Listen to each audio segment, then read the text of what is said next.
Hello everyone, thank you for joining me for another of our thoughts for the day. Today being Friday the 3rd of September. So welcome back. These are the talks that we have resumed after an August break. If you've missed the first one, it was just a few days ago on September the 1st, last Wednesday. So you may like to go back and catch that one, but thank you for joining us and tuning in for today. Now, I've just said that this is a thought for the day. I think that's a little bit misleading.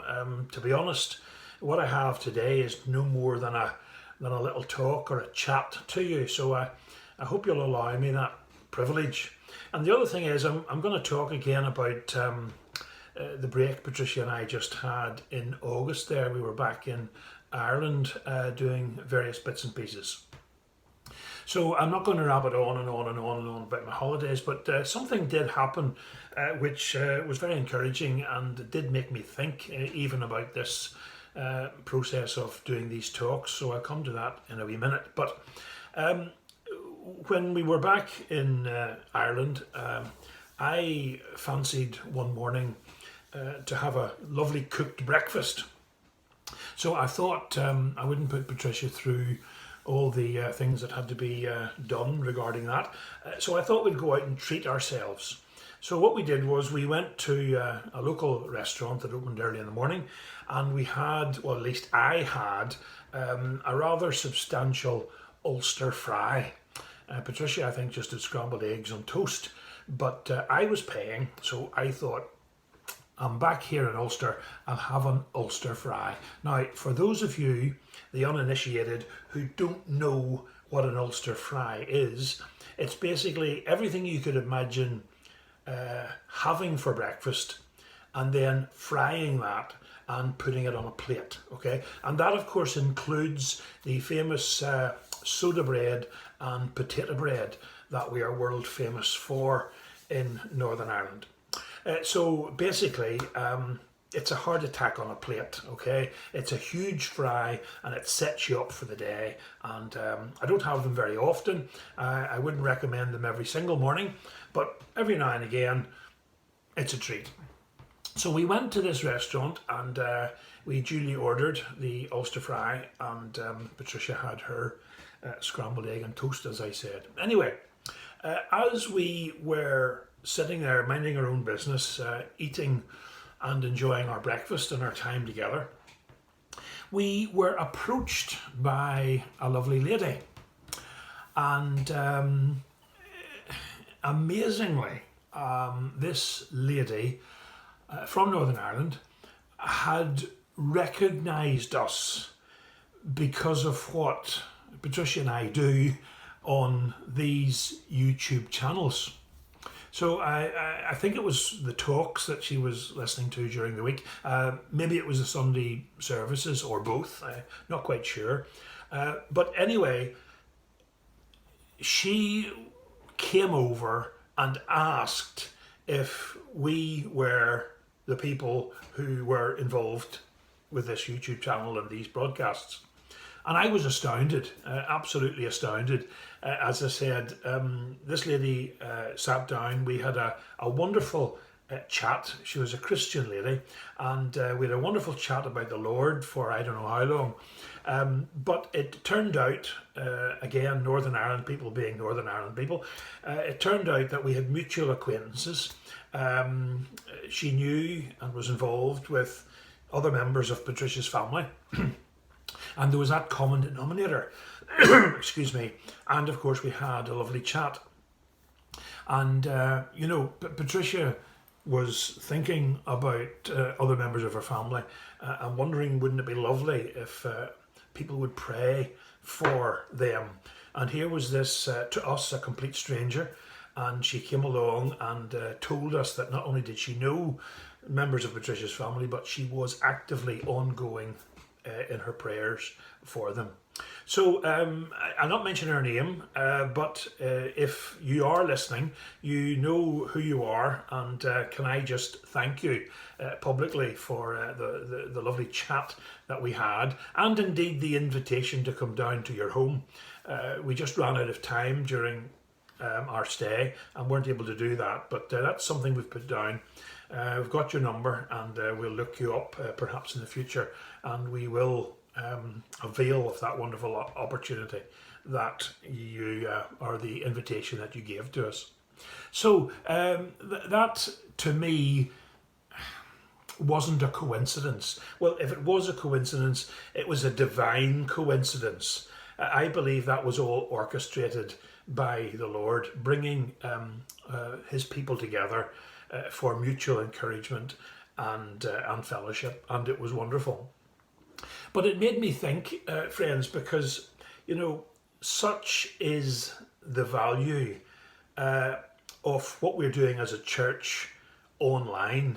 We've now gone into the online world, as it were, on Sundays and with these thoughts for the day, and in other ways as well.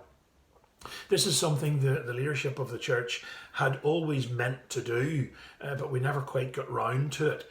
Of course, with the pandemic coming, that acted as a catalyst, and we were catapulted, if you like, into online service and worship. So I don't want to minimise the importance of that.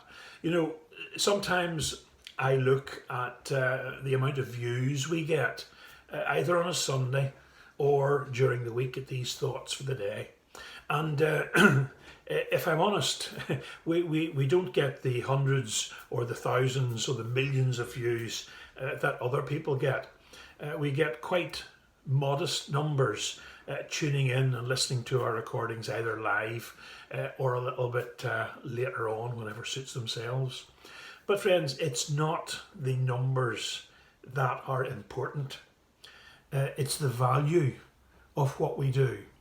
And even if we go and do all this, and it's helpful or encouraging or it's a blessing to just one person, well, that would make it all worthwhile. I have a feeling that there's more than one person being blessed through our YouTube channel. And the wonder of it is that it's not just our own folk locally in Larbert who can't get to church. It seems to be that our presence is being felt a little further afield than that. And not just in other parts of the UK, like Northern Ireland, but in other countries in the world as well. So it's wonderful to know that. Thank you for the encouragement that you've already given me for continuing on these little talks, because I did ask for feedback on our last occasion. And as far as I can see, it's still going to be worthwhile doing these chats, these thoughts, for another while at least. So please, I remind everybody on Sunday that they will continue. Wednesday and Friday for myself, and Guy has agreed kindly to do his Monday slot as well.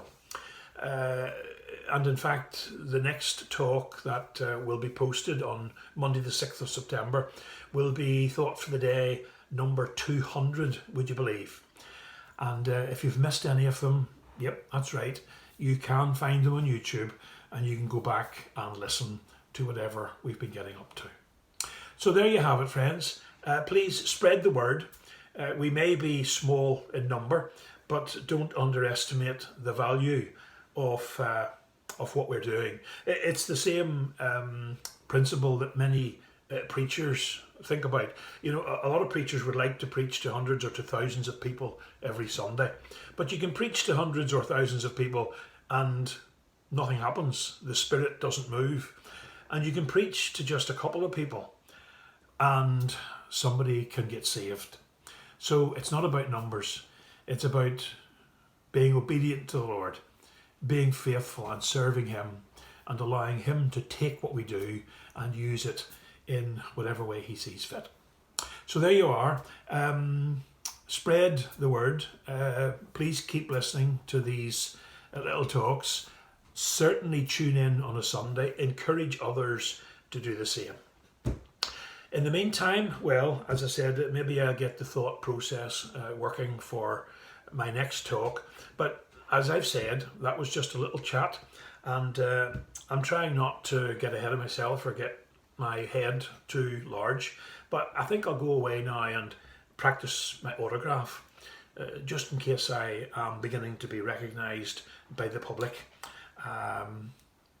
I joke, but it was a lovely little thing to happen. Patricia and I appreciated it, and who knows what we're doing for the Lord and how He will use it. So there you have it. Have a good weekend. Be lovely to see you in church on Sunday now that it's easier to meet. I'd still love to get rid of those masks, but that'll come too in God's time. But I'd love to see you on Sunday. And don't forget our thoughts for the day. 9 o'clock, Monday, Wednesday and Friday. Okay, thank you for listening. Keep praying, keep safe, and I'll talk to you again soon. Until then, bye for now.